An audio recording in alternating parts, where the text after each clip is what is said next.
4월 12일 온라인 예배 드리겠습니다. 찬송가 407장 우리 함께 찬양하시겠습니다.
같이 사도신경으로 신앙 고백하시겠습니다.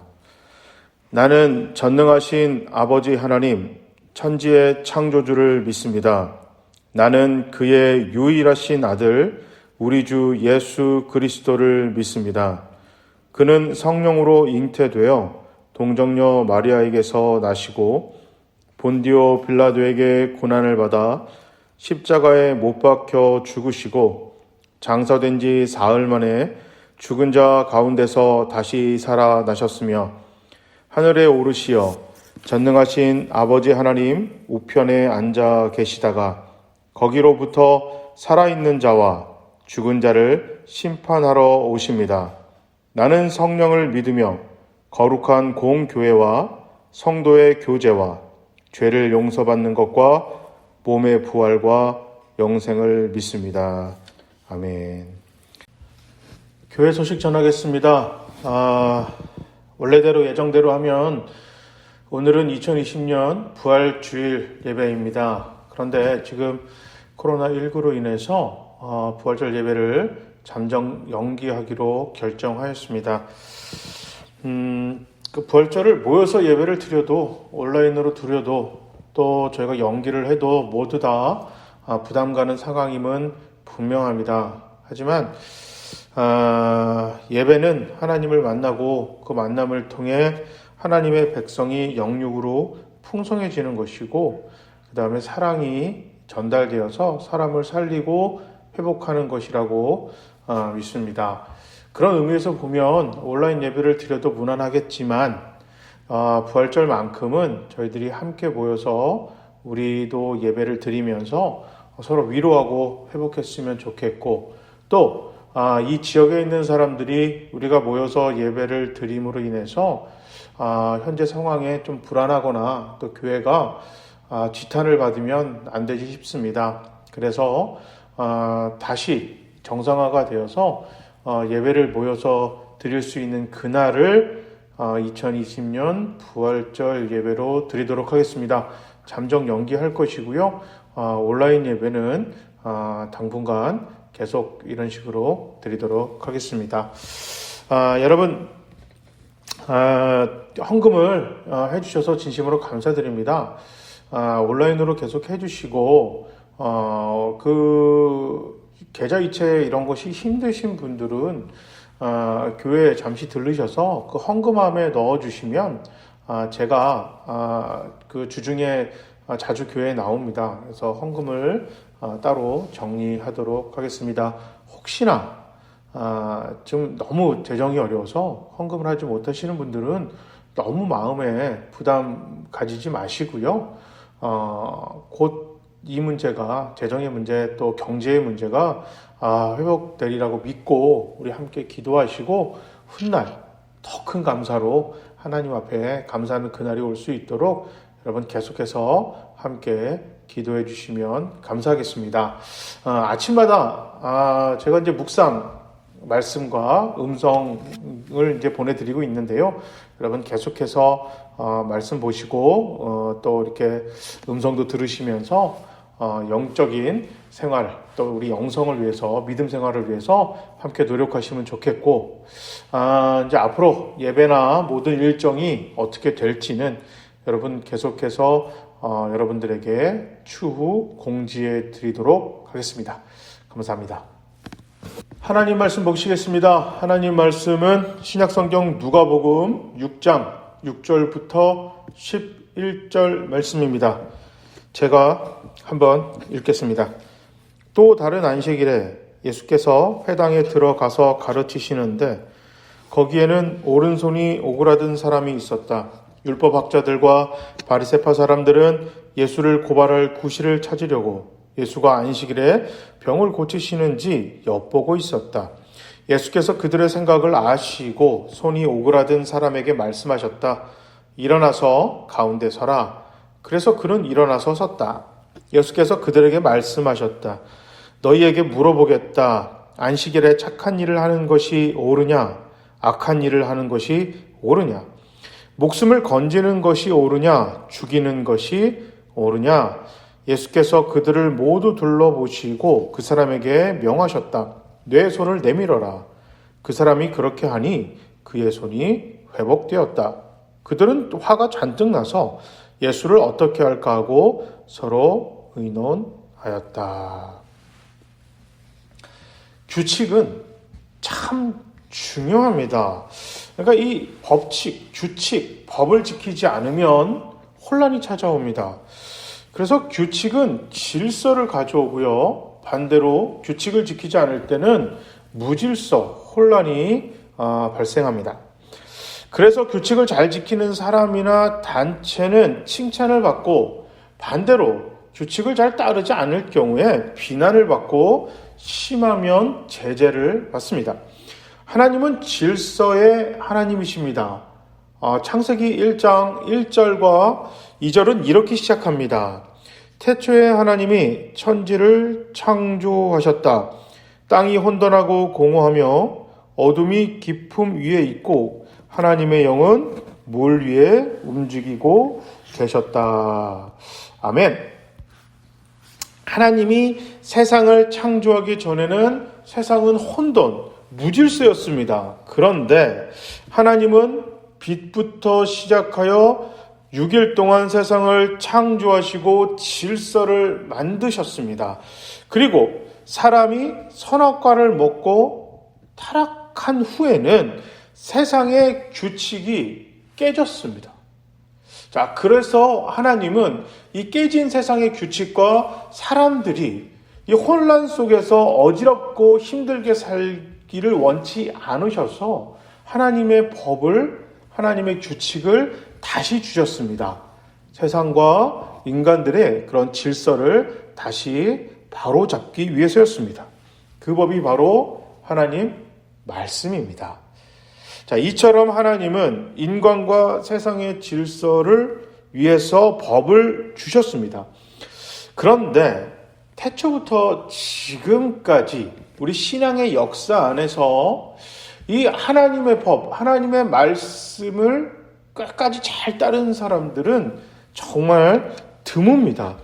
그러니까 하나님의 법을 지키지 않고 그 규칙을 어기는 것이 오히려 그냥 흔한 일이었습니다.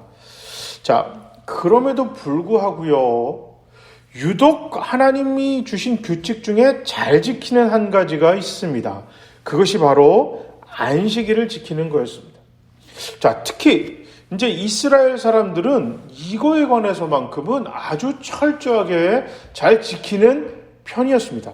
그런데요, 오늘 본문에 보면 하나님이 주셨고 그들이 잘 지키는 이 안식일에 대한 규칙을 이게 무참히 깨뜨리려고 하는 사람이 등장합니다.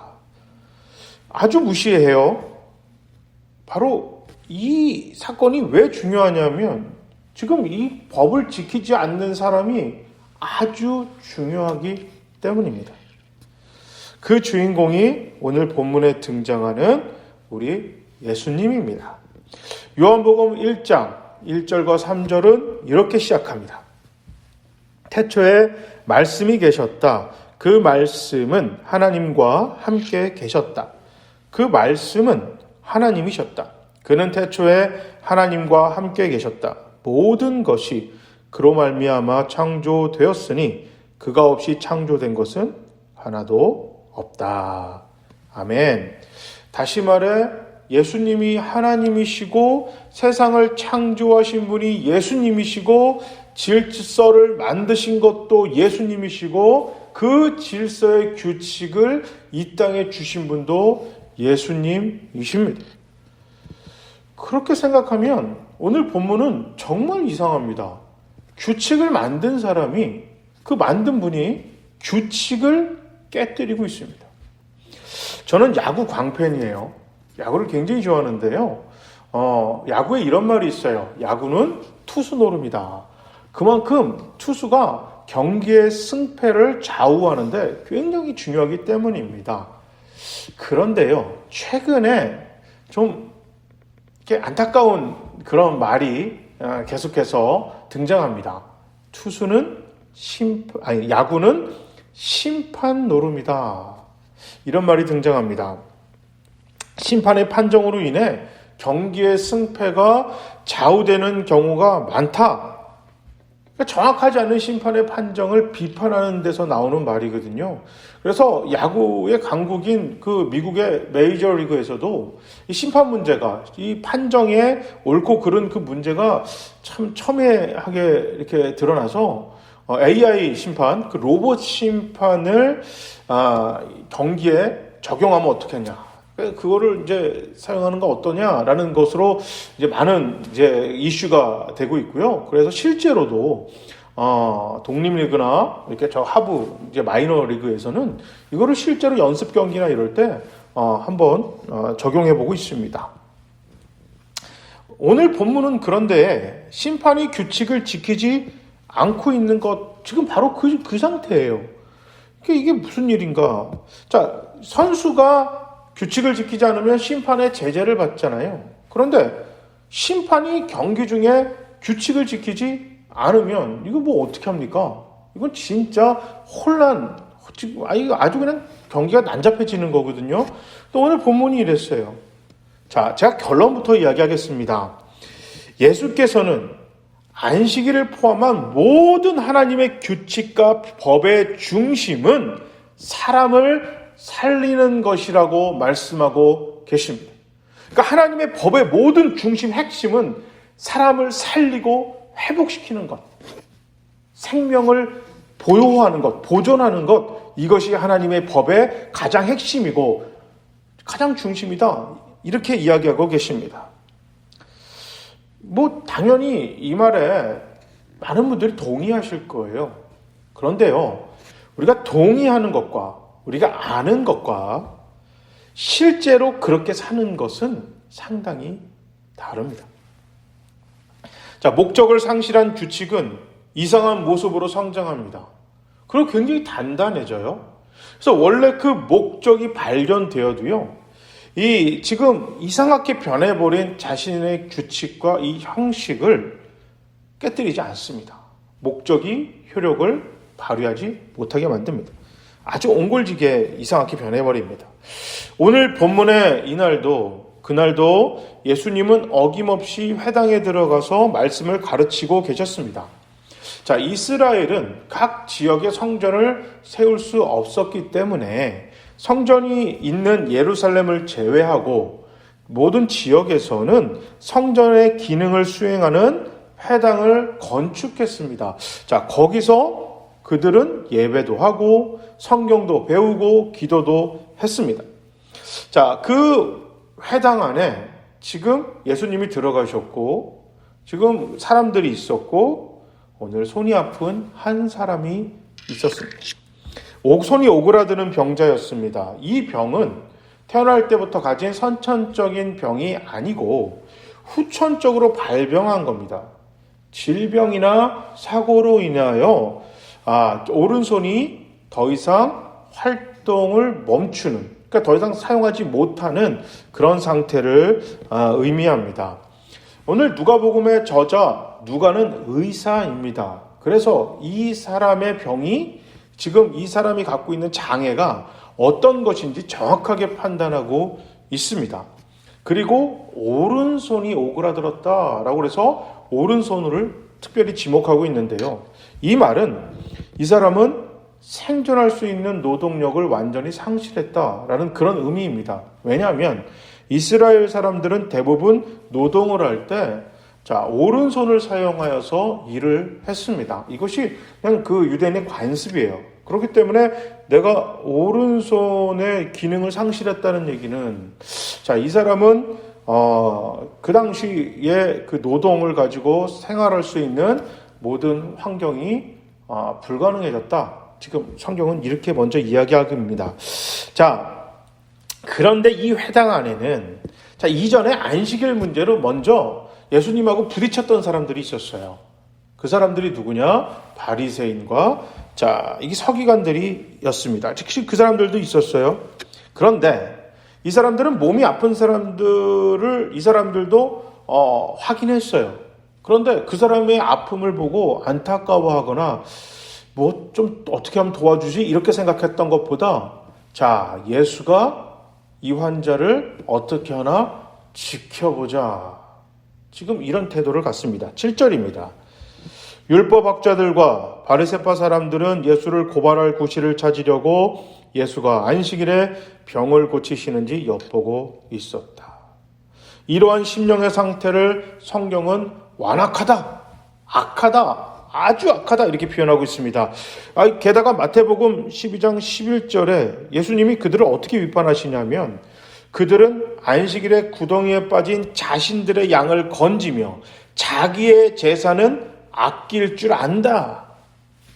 안식일에 사람을 살리는 일에 관심을 두지 않고 자기의 재산, 이 돈에 관련된 거는 아주 적극적으로 하지만 사람들의 생명이나 안전이나 위로나 도움 따위는 전혀 고려하지 않고 있었습니다. 그들에게 안식일의 정신은 이미 없어졌습니다. 껍데기와 형식만 붙들고 있었습니다. 하나님의 기쁨과 자기 만족을 구분하지 못했습니다. 그래서 결국 하나님도 잃어버리고 사람도 잃어버리고 더 나아가 자기 자신들도 잃어버렸습니다. 그러나 주님은 손이 아픈 사람을 바라보고 계셨습니다. 손뿐만 아니라 그의 얼굴, 마음, 그리고 상황까지 살피셨습니다. 아무도 관심을 두고 있지 않아도 우리 주님은 보고 계십니다. 심지어 여기 목사가 여러분들을 무시해도 주님은 보고 계십니다. 지금도 우리 한 사람을 주님은 보고 계십니다. 어떤 마음으로 예배를 드리고 있는지, 어떤 소망을 가지고 주님을 바라보고 있는지 우리 주님은 다 알고 계십니다. 예수는 어떻게 해서라도 사람을 살리기를 원하셨습니다. 이 병자를 안식일에 고치면 분명히 저기 앉아있는 바리새인들과 율법학자들이 자신들에게 시비를 걸고 더 나아가 좀 심하면 고소까지 할 수 있을 것이라는 것을 우리 주님 너무나 잘 알고 있었어요. 그래도 예수님은 병자를 살리는, 병자를 고치는 길을 선택하십니다. 예수님은 당신의 상황, 자신의 상황보다 병자의 상황을 먼저 생각하셨습니다. 그러나 바리새인들과 이 율법학자들은 달랐어요. 자신들의 법과 규칙과 질서와 전통만 지켰습니다. 예수는 병자를 보고 안타깝고 마음이 조급한 마음이 있었지만 그들은 병자를 보고 예수를 함정에 빠뜨릴 궁리만 하고 있었습니다. 9절에 마침내 예수님은 바리새인들과 율법학자들에게 질문합니다. 자, 안식일 날 선을 행하는 것이 옳으냐, 악을 행하는 것이 옳으냐? 자, 생명을 구하는 것과 구하지 않는 것과 둘 중에 무엇을 해야만 하는지 질문하십니다. 자, 유대 전통에는 분명히 죽을 지경에, 그러니까 죽을 상황에 놓인 사람도 안식일이라면 구할 수 있다, 이렇게 나올 수 있어요. 자, 그런데 오늘 본문에 나오는 오른손이 오그라든 사람들은 그들이 생각할 때 지금 당장 죽을 위험에 처해져 있는 사람은 아니라고 생각했습니다. 실제로도 당장 지금 목숨이 잃을 것 같은 지금 위급한 상황이 있지는 않죠. 자, 그래서 당시 종교 지도자들은 죽을 자가 아니면 꼭 안식일에 병자를 치료하지 않아도 되지 않냐 이렇게 생각했어요. 다른 날 하면 되지. 형식에 얽매여 회복과 기쁨을 올감해도 된다고 생각했습니다. 자, 저들에게는 역지사지가 없었습니다. 왜냐하면 자기들은 건강하기 때문입니다. 그리고 그들은 부자였기 때문입니다. 심지어 내가 오른손이 오그라든 바리새인들이나 율법학자들이나 제사장들이었다면 그게 손이 오그라든 게 전혀 문제가 되지 않습니다. 왜냐하면 부자이기 때문입니다. 자기가 일 안 해도 먹고 사는데 전혀 지장이 없기 때문입니다. 그러나 일반 사람들, 오늘 살아가는 사람들, 지금 당장 생활하는 생활고에 시달리는 사람들 입장에서 내 손이 아파 생업을 하지 못한다는 건 이건 굉장히 심각한 문제입니다. 그리고 실제로 병자들에게 있어서 여러분 오늘 안식일이니까 다음날 예수님이 고쳐줄게 라는 그 말이 그들에게 위로가 되겠습니까? 병자들은 당장 고침받고 싶어하는 게 그들의 마음입니다. 그러나 율법학자들과 바리새인들은 자기들의 입지만 중요할 뿐 다른 이의 생각은, 다른 이의 입장은 전혀 고려하지 않았습니다.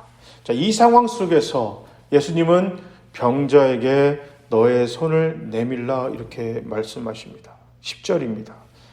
예수께서 그들을 모두 둘러보시고서 그 사람에게 명하셨다. 내 손을 내밀어라. 그 사람이 그렇게 하니 그의 손이 회복되었다. 아멘. 정말 아멘이에요.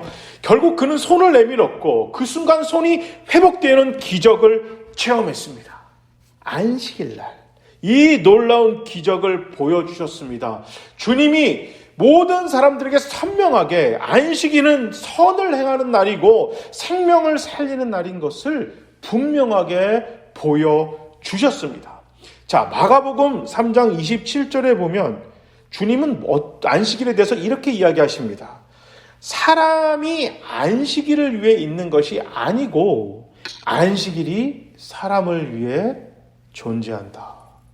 주님 이렇게 선포하셨습니다. 당시 종교 지도자들에게 이 말은 굉장히 충격적이었습니다.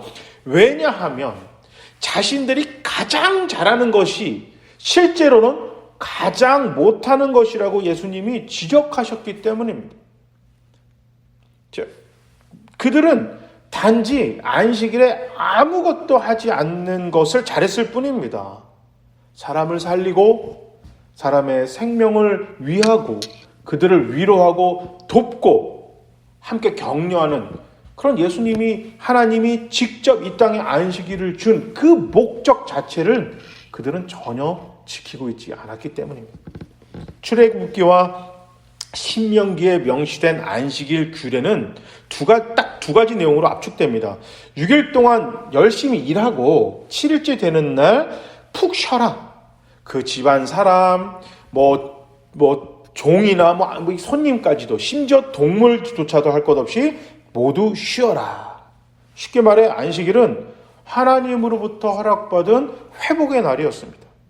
자, 당시에 인권이 존재하지 않았던 시대에 집안의 여자들이나 종들은 사람 취급을 받지 못했습니다. 짐승들과 똑같은 취급을 받았습니다. 그래서 그들은 쉬지 않고 일을 해야만 했었고, 자, 그렇게 해서 노동이 계속해서 그들에게 부과된 노동이 너무 심해져서 결국 탈이 나겠죠. 몸이 아프거나 어디가 이렇게 오늘 본문에 이 손이 오그라든 사람처럼 부상을 당하거나 해서 노동력이 상실하게 될 때 그들은 버림받았습니다.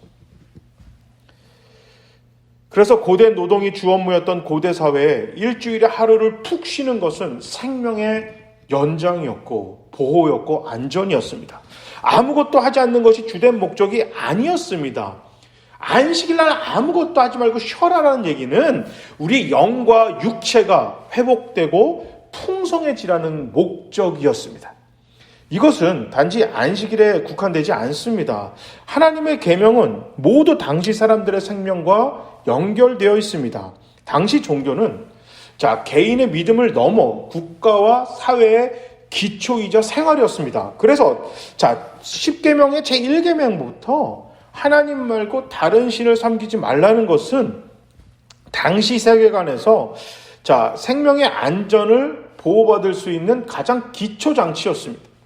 그런 점에서 다른 신의 우상을 만든다?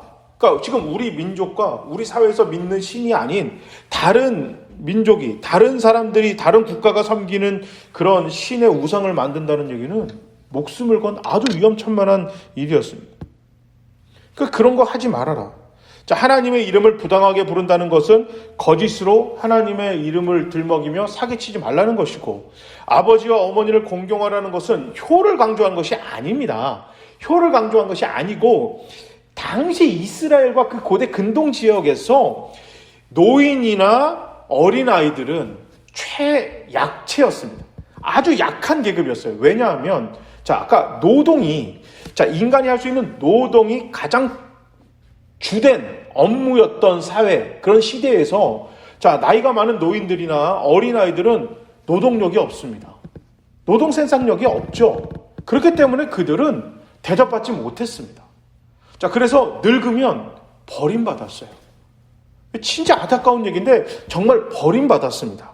그래서 노인들을 보호하는 법이 부모를 공경하라는 것이었습니다. 살인하지 말라는 것은 더 설명이 필요하지 않죠. 간음하거나 도둑질하거나 거짓 증거하거나 이웃의 소유를 욕심내지 말라는 것은 당연히 상대방의 해를 가하지 말라는 것이기도 하고, 다른 누군가가 나에게 해를 가하는 것을 원천적으로 봉쇄하려고 하는 하나님의 법이었습니다. 특히 힘이 없는 사람들, 자, 이게 사회적 권력이 없는 사람들을 보호하는 아주 강력한 보호막이었습니다. 자, 그런데 오늘 본문 당시 1세기 이스라엘은 대부분의 계명들을 지키지 못하고 있었고, 자, 오로지 그들이 지키고 있었던 유일한 것은 안식일이었습니다. 자, 심지어 예를 들면 예수님은 자신의 부모들을 잘 이렇게 대접하지 않고 있는 유대인들을 언급하셨습니다. 자, 그들은 고르반이라는 제도를 이용해서 부모들을 봉양하지 않았는데요. 이 고르반이 뭐냐면 하나님께 바치기로 한 예물을 뜻합니다. 그러니까 자신의 모든 재산을 그리고 부모로부터 받은 유산조차도 고르반으로 묶어버려요. 그러면 이제 부모들이 이스라엘은 대가족으로 함께 사는 게 아니라 독립을 했거든요. 자, 그러면 나중에 이제 노동 생산력이 떨어지니까 어떻게 돼요? 이제 자녀들이 부모들을 먹여 살려야 되잖아요. 자, 그래야 되는데 좀 도와달라고 하니까 자녀들이 거부하는 겁니다. 왜냐하면 나의 재산은 하나님께 이미 바칠 고르반으로 묶였기 때문에 하나님께만 바칠 수 있다는 거예요. 이게 부모님이 재산을 물려줬어도 이거 부모 도와주는 게 그렇게 아까웠습니다. 그게 당시 이스라엘에 그냥 왕왕 이루어졌던 일들이었어요. 그래서 예수님이 그거를 비판하셨어요. 고르반으로 묶으면서 하나님께 바칠 재산이라고 막 묶어놓은 재산, 그래놓고 너희 부모가 굶어 죽게 만드는 것을 하나님이 기뻐하시겠냐? 너희들 하나님 이름 들먹이면서 부를 축적하지 마라. 이게 예수님이 1세기 예루살렘, 이스라엘을 책망하는 가장 큰 책망 중에 하나였습니다. 종교 지도자들은 당시 부자였는데 돈이 많은 걸 문제 삼는 게 아니라 당시 로마의 식민지 하에서 부를 축적하는 방법은 대부분 옳은 방법이 아니었습니다. 자, 불법으로 돈을 벌어들였다는 뜻이죠. 심지어 하나님이 절대 매매를 금지한 땅도 빼앗았습니다. 불륜을 저지르는 일이 비일비재했습니다.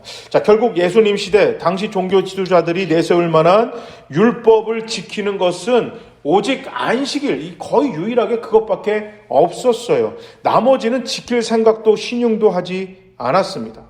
그리고 워낙 부자이기 때문에 안식일에 아무 일도 하지 않아도 먹고 사는데 전혀 지장받지 않았습니다. 그래서 더더욱 아무것도 안 하는 안식일만 강력하게 주장했습니다. 당연히 대부분은 극심하게 가난했잖아요. 자, 그럼 어떻게 해야 됩니까? 안식일날 일을 해야 됩니다. 그러면 종교 지도자들은 그들을 비난하고 비판하겠죠. 안식일에 일한다고. 자, 그러면 당연히 그 사람들을 비난하고 비판하면서 안식일날 아무것도 안 하고 지키는 자기 자신들을 더욱더 부각시키고 자랑할 수 있었습니다. 당연히 사람을 위하고 사람을 행복하게 하고 살리고 먹이고 입히고 회복시키는 안식일은 안중에도 없었습니다. 사람들을 더욱 올감했습니다. 조였습니다. 분열시켰습니다. 불행하게 만드는 안식일만을 그들은 원했습니다. 자, 시간이 지남에 따라 모든 사람들은 이 종교 지도자들이 만든 가짜 안식일에 묶여 있었습니다. 예수님께서 그 잔잔해졌던 호수에 거대한 바위를 집어 던지셨던 것입니다. 안식일에 병자들을 고치십니다. 자, 식사를 밖에서 들에서 식사합니다. 사람들을 만나고 교제하셨습니다. 자, 안식일로 시작한 예수님의 규칙 깨기는 점점 당시 이스라엘을 단단히 묶었던 그 율법들로 번져 나가기 시작했습니다. 아까 언급한 부모를 돌보지 않는 것, 사마리아를 필두로 한 혼혈의 문제, 이혼의 문제들, 불륜, 심지어 동성애까지 다루시면서 주님은 율법의 목적을 다시 강력하게 재정립하셨습니다. 하나님은 하나님의 백성을 포함한 모든 사람의 생명을 보호하고 살리기 위해서 율법을 주셨습니다. 율법의 목적은 사람을 살리고 보호하는 것입니다. 물론 율법의 형식을 지켜야 그 목적 또한 안전하게 보존됩니다. 그러나 목적을 담아내기 위한, 그 담아낼 형식이 필요한 거지, 목적이 없는 아주 단단하고 화려한 형식에 필요한 것이 아닙니다. 이것을 잊으면 안 됩니다. 목적을 상실한 형식은 결국 극단적인 이기주의로 흘러가게 됩니다. 지금 내 옆에 손이 오그라들어 생업을 할 수 없는 사람이 함께 예배 드려도 관심이 없습니다. 하나님을 위해 가정을 포기하는 경우도 생깁니다. 하나님을 팔아 거짓으로 부를 쌓아갑니다. 진리를 위해 거짓을 남발합니다. 사람의 생명과 인권보다 집단의 이익이나 규칙이나 이념을 더 가치 있는 것으로 여깁니다. 아무리 율법을 직접 만드시고 이 땅에 선포하시고 효력을 발휘하시는 하나님이 이 땅에 오셔서 안식일이 사람을 위해 존재하는 것임을 강력하게 외쳐도 소용없었습니다. 하나님은 사람이 아닌 죄인까지도 자신보다 더 귀하게 여기셔서 이 땅까지 오셔서 고난받으시고 죽기까지 하셨습니다. 그 은혜로 구원받은 성도와 우리 주님이 주인이신 교회가 전통과 규칙을 사람보다, 사람의 생명보다, 사람을 위로하고 사람을 살리고 그들을 회복시키는 것보다 더 귀하게 여긴다면 참 우스꽝스러운 지금 모습인 것입니다. 코로나19가 교회가 교회되고 성도가 성도가 되는 생명을 살리는 사랑의 법을 밀어서는 안 됩니다. 이것이 변명이 될 수 없습니다. 생명도 사랑도 그 무엇보다 귀하고 그 무엇과도 비교할 수 없는 가치이고 우선순위입니다. 안식일의 주인이신 우리 주님이 그러하셨던 것처럼 우리 교회와 이 자리 모두에 있는 우리 모두도 할 수 있는 최선을 다해 누군가를 돕고 사랑하고 배려하며 기도해야만 합니다. 여러분, 그래도 정말 행복한 주일입니다. 너무나 감사하게 우리는 예수를 믿어 구원받았죠. 그리고 과학기술이 발달해서요, 오늘같이 이렇게 어려운 일이 있어도 온라인으로, 그렇게 하여튼 이 온라인으로라도 예배를 드릴 수 있으니까 너무나 좋습니다. 그런데 사회적 거리두기와 지금 이 상황 때문에 더욱 어려워지신 분들이 많으실 겁니다. 우리 오늘 그분들을 위해서 함께 기도하셨으면 합니다. 하나님의 법은 규칙을 지키기 위함이 아니라 사랑을 지키고 생명을 지키기 위해서 법이 존재하는 것입니다. 오늘 주님의 사랑과 은혜가 정말 필요한 사람들에게 임하시기를, 그리고 우리가 누군가에게 도움이 될 수 있기를, 그 사랑의 법을 잘 지키는 우리 교회와 이 자리 여러분 모두가 되시기를 주님의 이름으로 축복합니다. 아멘. 우리 이 시간 약 2-3분간 지금 코로나19와 이 상황 때문에 경제적으로 또 육체적으로 그리고 또 마음적으로 많이 힘든 분들이 계십니다. 그분들을 위해서 우리 시간에 다 같이 한번 함께 기도하는 시간 갖도록 하겠습니다. 한번 기도하시겠습니다.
사랑의 하나님, 이 땅에 당신이 사랑하는 사람들이 행복하고 안전하게 살기 위해 우리에게 은혜와 사랑의 법을 주셨습니다. 그런데 은혜와 사랑에 빠진 알맹이가 전혀 존재하지 않는 껍데기만 남은 형식에 치우친 종교인들이 되지 않기 바랍니다. 우리 교회와 성도들이 하나님의 은혜와 사랑을 실제로 우리의 행함으로 살아내게 하옵소서. 예배를 통해 하나님의 사랑의 은혜가 우리에게서 흘러나가 내 주변의 마지막 사람까지 하나님의 사랑과 은혜를 맛보게 하옵소서. 코로나19로 인해 육체와 마음 그리고 경제가 너무나 힘든 당신의 자녀들이 참 많습니다. 주님, 그들을 하나하나 돌보시고 도와주시기를 간절히 원합니다. 현 시국에 온라인으로 예배를 드리는 당신의 교회들을 위로하시고 성도들을 하나님 은혜 내려 주시고 지금 이 모든 것들을 정상화시키기 위하여 정말 노력하는 많은 수고하는 사람들이 있습니다. 그들의 손을, 그들의 마음을, 그들의 지혜를, 그들의 판단을 주님 붙잡아 주시옵소서. 속히 모든 것들이 하루빨리 정상화되어서 우리 함께 예배드리고 모든 우리의 생활이 정상적으로 회복되도록 주님 도와주시기를 바랍니다. 우리 경제적 재난 속에서도 하나님께 헌금을 한 당신의 자녀들을 축복하시고 그들의 모든 드린 이 헌금이 귀하게 쓰임 받도록 주님 도와주시고 더 큰 축복으로 위로하여 주시옵소서. 그러나 주님, 너무너무 어려워서 헌금을 하지 못한 당신의 자녀들의 마음을 또 재정을 돌봐주시기 바랍니다. 그들의 쓰린 마음과 어려운 상황을 주님 누구보다도 잘 아시오니 주님 도와주시옵소서. 참 정말 귀한 헌금입니다. 이 헌금이 더욱더 귀하게 쓰이도록 우리 주님 도와주시기 바랍니다. 경제적 재난이 하루속히 끝나게 하시고 현재 재정의 고통에 신음하는 당신의 자녀들을 도와주시고 물질의 축복을 허락해 주시기를 간절히 바랍니다. 여호와는 너에게 복을 주시고 너를 지키시기를 원하며 여호와는 그의 얼굴을 너에게 비추사 은혜 베푸시기를 원하며 여호와는 그 얼굴을 너에게로 향하여 드사 평강 주시기를 간절히 원하노라. 아멘.